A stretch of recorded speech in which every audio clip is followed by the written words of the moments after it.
The Rock versus John Cena, once in a lifetime. They would never do this match again until Vince McMahon got greedy, went to the well one too many times, and ran it back for next year's WrestleMania. And oh boy, that match was less than good. Twice in a lifetime. You lied to us, Vince. You fucking lied to us. You're gonna go to hell for lying. Ha ha ha! I'm a genius, damn it.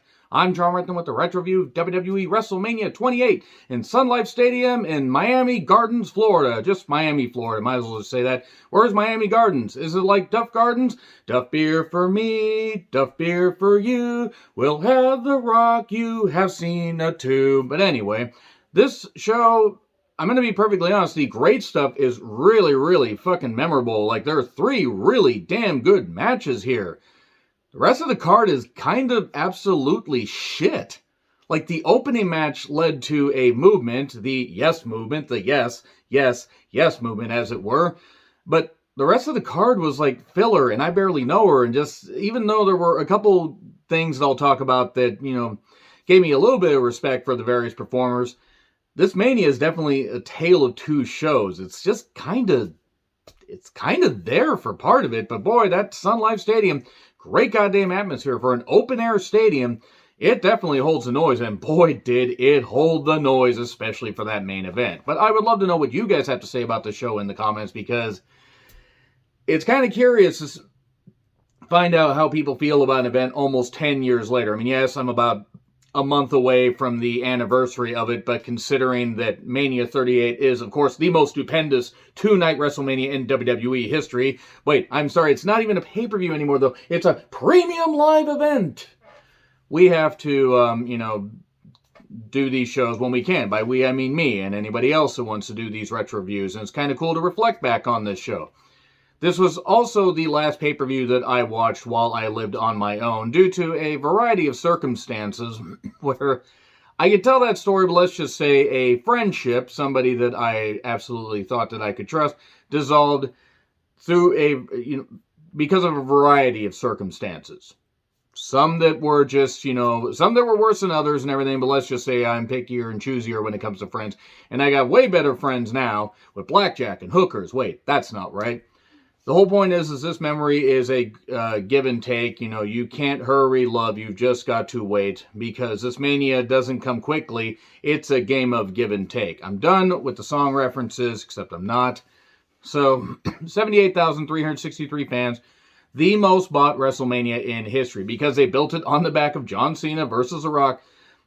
Basically hyping this thing from Mania 27 on, from before Mania 27. If you think about it, when Rock showed up, it was the 14th, February 14th of 2011, or February, it was around the week of Valentine's Day. Might have been actually on Valentine's Day, but Rock showed up, thunderous reaction. He's going to be the host of WrestleMania 27, and he tried to save that. Nobody was going to save WrestleMania 27. Nobody likes WrestleMania 27. If you think you do, that's fine, but I don't understand it, because it was really on par with WrestleMania 29. It wasn't as bad as WrestleMania 29, but a lot of it felt like an episode of Raw. That's 27, though. Let's talk about 28. They hyped this whole damn thing via social media, which, oddly enough, even though I'm very active on social media now, I had a Twitter account all the way back from, I started in, April of 2009, and then stopped using it in November of 2009. I don't even remember why. I think it was right after I saw a UFC pay-per-view, and I didn't even come back for 2 years. Now, I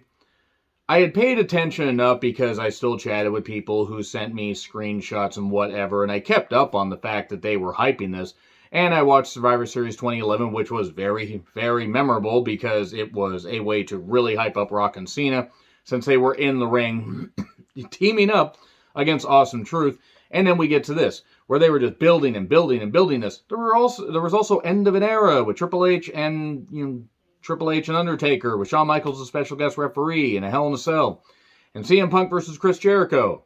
We'd have a better match a month later. Not that the match was bad. So, dark match was Primo and Epico with Rosa Mendez versus Justin Gabriel and Tyson Kidd. If you forgot they were a team, I don't blame you, because I did too. Taking on the Usos for the tag titles. And that's your dark match right there. So, Sun Life looked great. Daytime Manias always look weird, though, but that's a pretty damn cool stadium. Lillian Garcia sings America the Beautiful. Jets fly overhead, and we are off to the races We are off to the master races. That's not how that goes. But, oh, the Great White shows up. It's Sheamus. But before that, we have Keith David, who's not the Great White. He actually is a pretty damn good character actor, doing opening narration. Once in a lifetime, end of an era. They lied to us. And Cole and Lawler on the call. Justin Roberts doing the ring announcing. JR would show up for one match a little bit later. I think that's how AEW needs to use him going forward. Just have him for the occasional big match. Don't have him call the whole goddamn pay-per-view. So, Sheamus blending in with the all-white or cream-colored stage. It was a little bit weird. Bryan comes out with a very tan AJ Lee, the yes chants, the yes chants, the yes signs, and all that stuff and everything, because Bryan was doing it to be annoying, and the fans are like, we like you. We like how this guy makes fun of us. We're going to cheer him. And I was at the Slammies in December 2013, when we took over the whole championship ascension ceremony. Let me tell you right now, TV didn't do justice for just how loud those fucking reactions were. They shook the floor. So, they face off for the world title, the bell rang, and then the bell rang. Bryan kissed AJ Lee, lucky him, and then bro kick, 1, 2, 3. 18 seconds. They would have a much better match at Extreme Rules just a month later. Or later that month, actually. I think if I'm right, that show was actually at the very end, the last Sunday of April. So 2 events. It went back when they were pay-per-views, not premium live events, in the month of April. So, yeah, that was it. Sheamus celebrated. The crowd was not very happy at all. It backfired on Sheamus, and that wasn't Sheamus' fault. He had a world title reign that they tried to make memorable, and nobody bought it. He got booed the next night. And Bryan did everything he could in that Extreme Rules, I believe 2 out of 3 Falls match to make him better. And then Sheamus feuded with Del Rio for about 18 fucking years. I think in some alternate universe they're still feuding.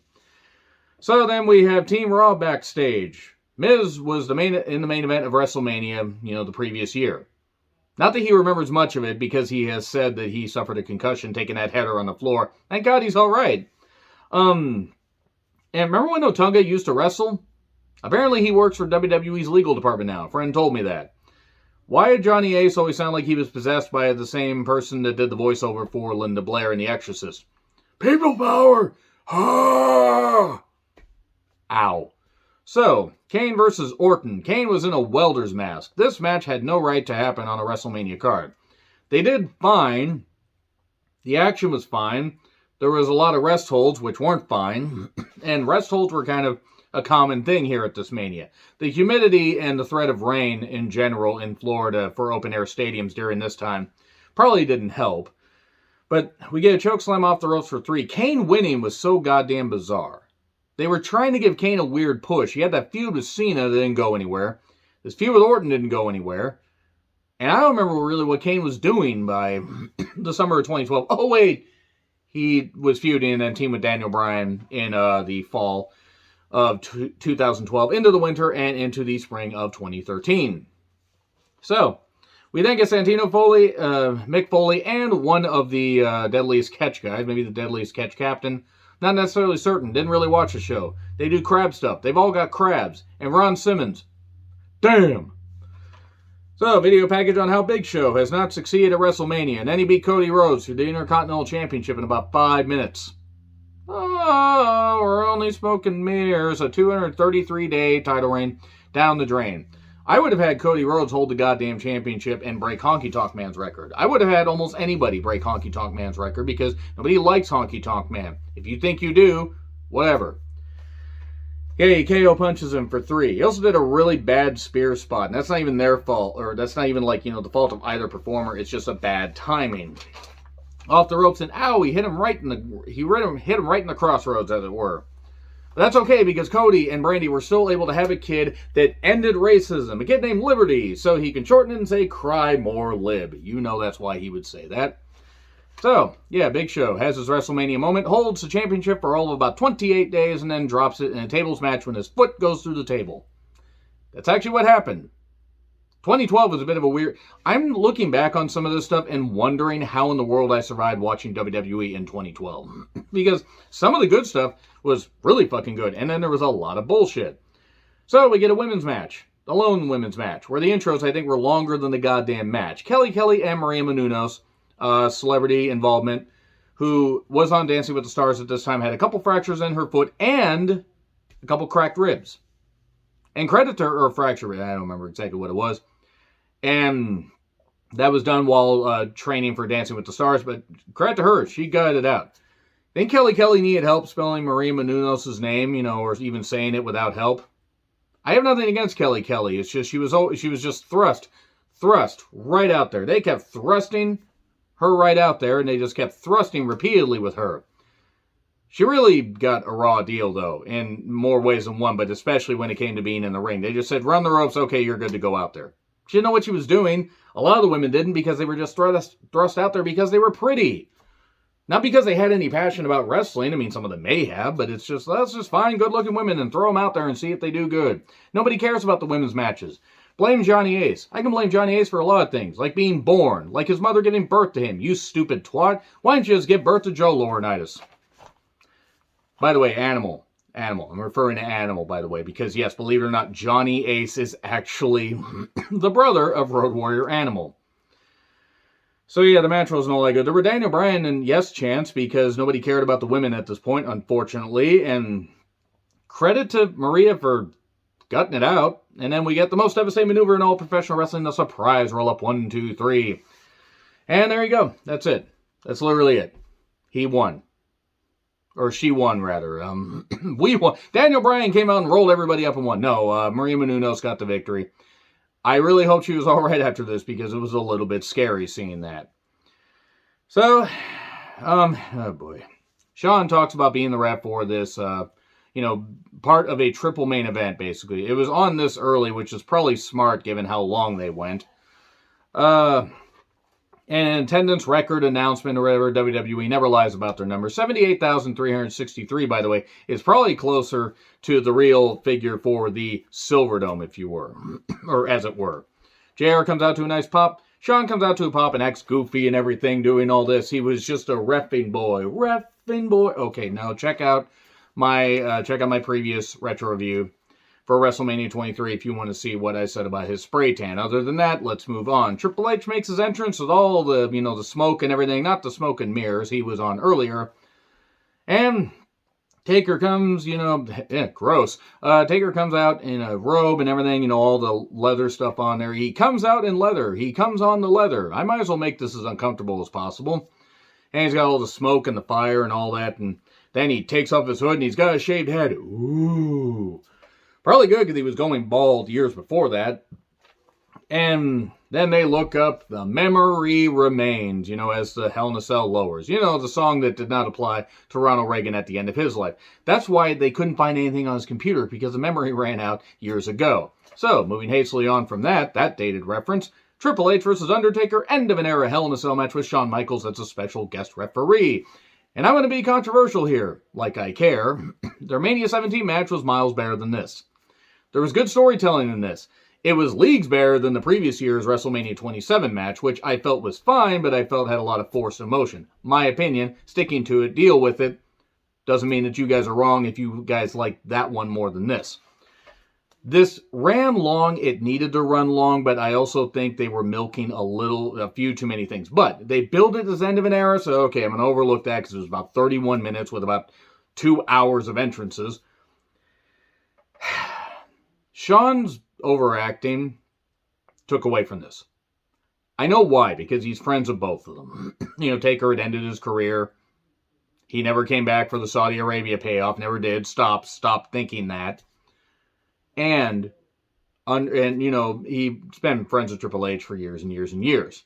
Okay, so the story's there. My thing is, I think Sean was just overacting to the point where it was goddamn ridiculous. So John did call down the middle. There were steps, there was chairs, a lot of chair shots, so many chair shots, the fucking musical chair shots, as it were. Really fucked up that joke there. Don't stop it, Sean. Do not stop it. In a vacuum, that line could sound really goddamn bad, but Taker didn't want the match stopped. No, stop the damn match. Enough is enough. The poor son of a, he's broken in half. The Undertaker likes it. The crowd was absolutely into this. Absolutely into this. They were, and especially when we got the sledgehammer brought out, we got Taker choking out Sean with the triangle choke. Charles Robinson runs in. Poor little Nate getting laid out. He got destroyed. And then, because Shawn had gotten choked out, we get the spot where, Taker's going to hit the tombstone. Nope. Triple H gets out of it. Super kick, pedigree. And Cole, of course, had to fucking ruin it by saying, streak's over, streak's over. God, somebody hit him. Somebody fucking hit him with something. Hit him with a dictionary. Hit him with a brick. Hit him with a bricktionary, as it were. I thought it was over until I heard Cole saying that. I said, it's not over. It was a great near fall. Great shit. And that's where the streak should have, quite frankly, continued for a lot longer after. The streak, in my opinion, shouldn't have been. I think Roman should have ended the streak in hindsight. Because Brock ending the streak, he could have had the one thing over Brock that he wasn't able to do. One thing. And then Roman wasn't able to beat him. But no, they both ended the streak. Or they both beat The Undertaker at Mania. You can't end a streak twice. So, the second ref is laid out, by the way. Shawn's back up. Taker fires up, gets a tombstone for 2. Gets hit with another pedigree for a close 2 count. More chair shot. Taker, throws the sledgehammer away after a sledgehammer shot and gets, just beats him down. Hits tombstone, 1, 2, 3. Big old celebration that literally went on for about 10 minutes. Big deal, and I get why. See, and if they had just stuck with that, and it had been the end of an era, would have been great. It would have. I'm not saying that either guy couldn't have kept wrestling. They kept going back to the well one too many times, and then one way too many times, and then way too many times to the point they poisoned the well. So, 2012 Hall of Fame clips. The Hall of Fame class, by the way, was Ron Simmons, Yokozuna, the Four Horsemen, Ric Flair on loan from TNA, and Christian Cage came over as part of a dealing between them. So Christian Cage appeared, I believe, at Slammiversary to introduce a moment. That's what they basically said. Yeah, we want Christian to show up, and at last, you're on your own for one night. And Mil Mascaras was there. I understand that he somehow eliminated himself from another Royal Rumble by jumping over the top because Mil Mascaras doing jobs? Ha ha, fuck you. Edge, Mike Tyson. To think that Edge would come back 8 years later. And then Kevin Dunn would completely miss a whole bunch of moments because Kevin Dunn's a goddamn idiot who should have been burned in that car fire that his dad got the tapes from. Throw Kevin in there. Sacrifice him. Okay, I'm fine. Anyway. Why was Josh Matthews? Just why was he? Honestly, why was he? Flo Rida and Heath Slater get into some bullshit. It's fucking stupid. And all we got Slater was the one-man band. At least he's doing better now, seemingly, in Impact. Though I think he had an injury, and I think he was out for a while. But Team Johnny Ace versus Team Long. I didn't intentionally put it as Team Long. How dare you accuse me of such. Team Johnny Ace was Otunga, Ziggler, Drew McIntyre, Swagger, Henry and Miz, with Brie Bella, Johnny Ace, and Vicky Guerrero. Taking on Team Long, which was Booker T in his brief comeback. Very brief comeback. That's the thing. A lot of people, myself included, actually forgot that Booker came back to the ring in late 2011, mid-2012. And it was pretty much done after that. I think Sans won WrestleMania appearance at either 2014, 2015. And I just retro-reviewed those, and I'm actually struggling to remember which one that was. But anyway, Booker T, Kofi, Khali, Truth, Santino, and Zack Ryder. Oh, radio, we're going to de-push you, don't you know? Because, goddammit, how dare you get yourself over at your own expense, pal? Ha ha, I'm going to beat you down.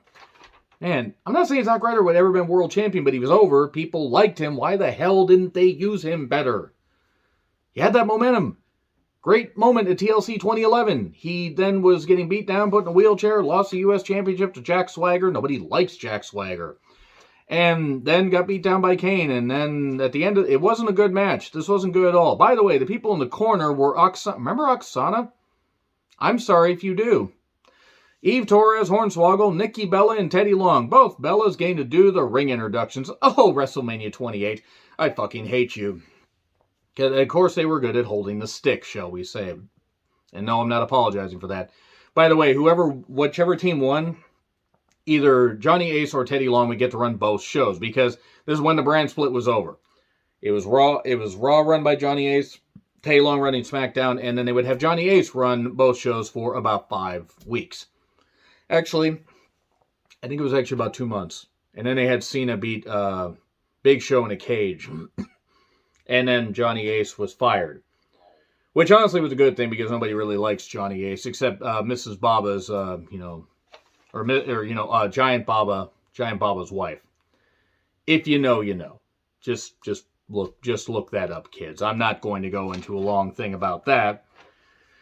But Eve ends up accidentally, causing a distraction without intending to. Miz hits a skull-crushing finale. And then Eve low blows him. Because she's now a Hosky, as that's what they said in the crowd. By the way, instead of a broski, he was a Hosky. Mania Access footage. So yeah, Johnny Ace running both shows, because that's what we need to see. Johnny Ace tells Punk, hey, if you're DQ'd, you're going to lose the title. Yeah, that worked out so well for Mania 25, when Triple H and Orton could have had a blood feud. Nope, if you get DQ'd, you're going to lose the championship. Thanks for handicapping us, you bitch. So Punk got a lot of pyro, by the way. Jericho was already in the ring. Well, he made his entrance, but nobody really cared much about Jericho by this point. This is the closest the Punk got to the Mania main event spot, by the way. Jericho in his light-up jacket, taking on CM Punk for the WWE Championship.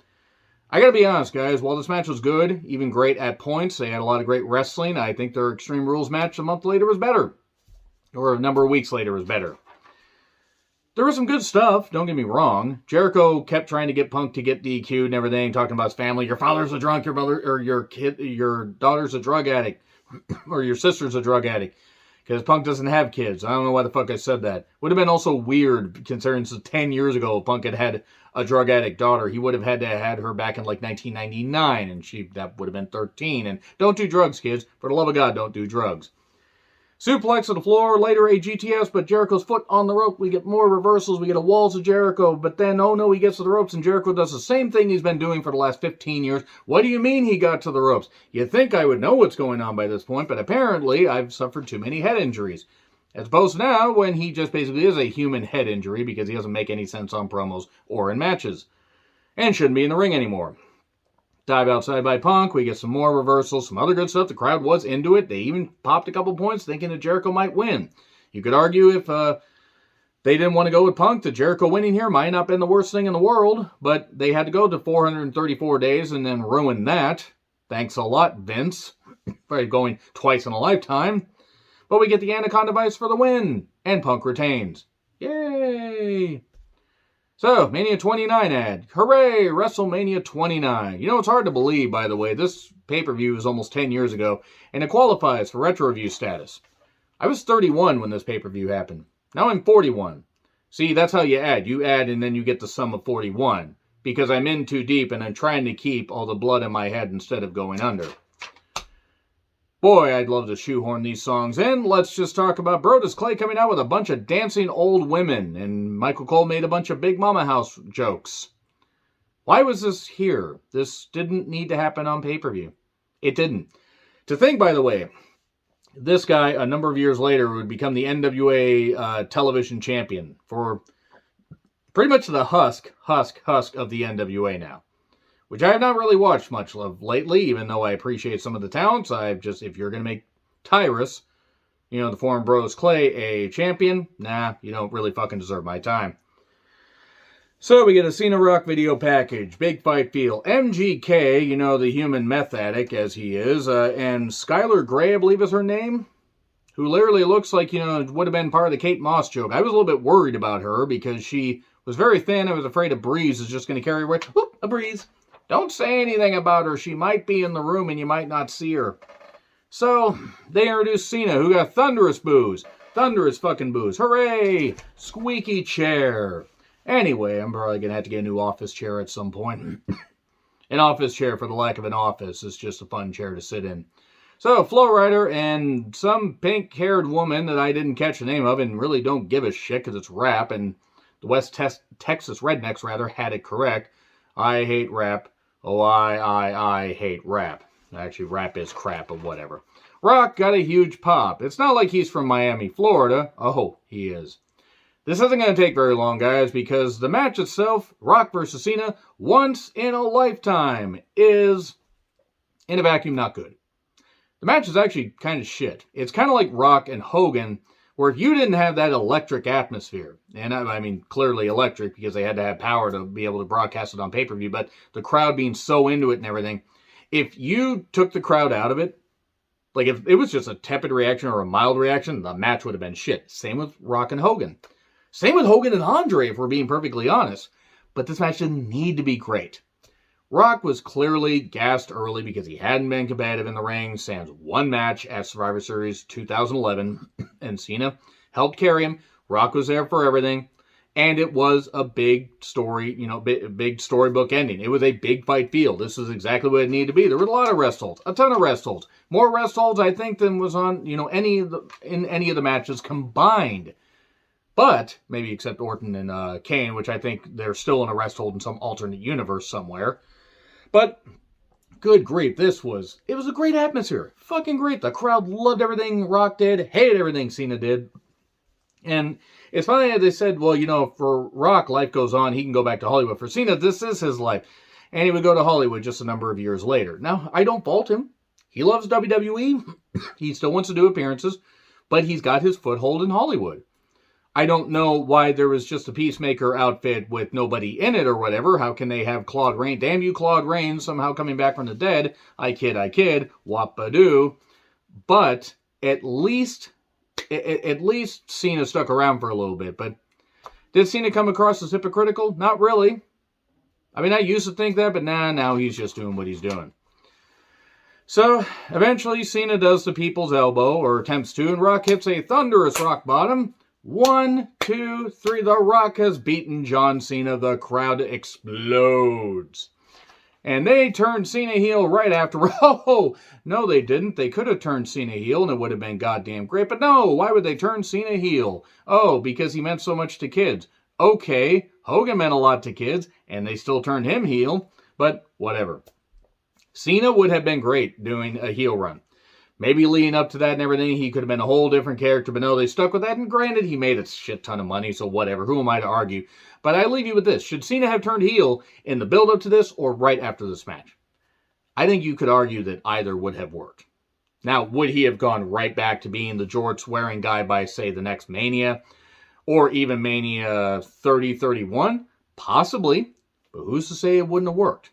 Anyway, definitely an electrifying ending, as it were, to WrestleMania 28. Agree, disagree, what I said? Like, share, subscribe, Twitter handle in the description. I'm John Ritlin. I'll see you soon.